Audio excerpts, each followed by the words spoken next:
الله يجعل أيام رمضان جابر لقلوبنا وساتر لعيوبنا ومحيا لذنوبنا.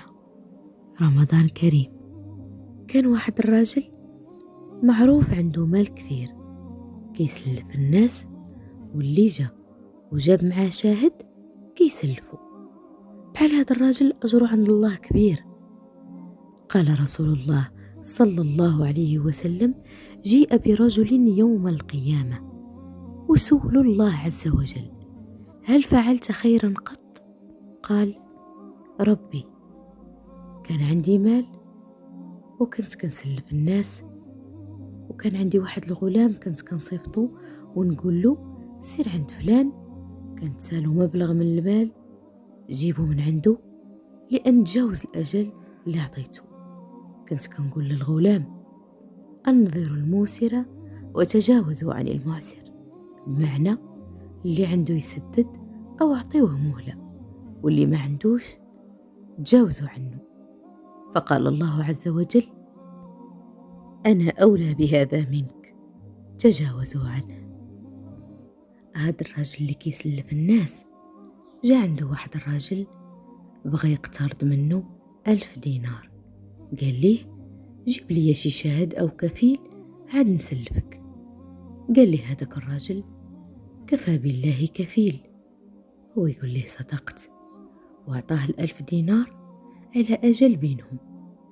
الراجل خدا الفلوس ونزل البحر يصيد ويشري ويبيع، وفي الموعد اللي اتفقوا عليه كانت الريح قوية والعاصفة والبحر هايج والموج عالي. توقفت السفن، الراجل ما لقاش مركب باش يرجع ويأدي الدين اللي عليه. ملي يأس يلقى سفينة تنقلو، شد خشبة حفرها ودار فيها هذيك 1000 دينار ومعها رسالة، ورفع البصر ديالو للسما وقال: اللهم إن كنت تعلم أني اقترضت من رجل 1000 دينار لأتجر بها في البحر، فقال: ائتني بشهيد. وقلت: شهيدي وكفيلي هو الله. استودع الخشب في البحر والله سيتولى أمرها. وسبحان الله كيفاش فكر أنه يدير الفلوس في هذيك الخشبة.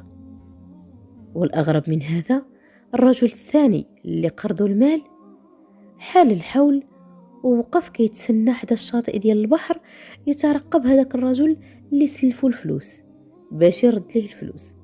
وسبحان الله لقى ديك الخشبة في الشط ديال البحر وخداها، قال: ممكن تنفعني في التدفئة.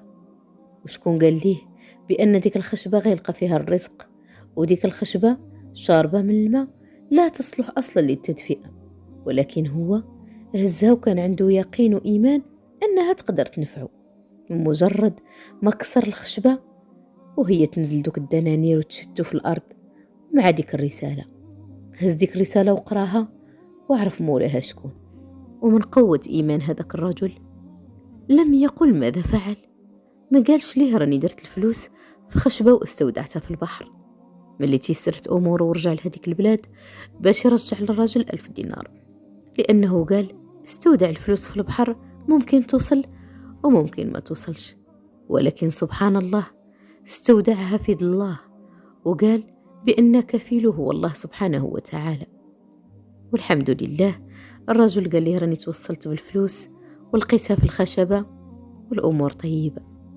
سبحان الله كيف كانت النية وكيف كان الإنسان كيتوكل على مولانا وكانت أموره كتيسر. رمضانكم كريم.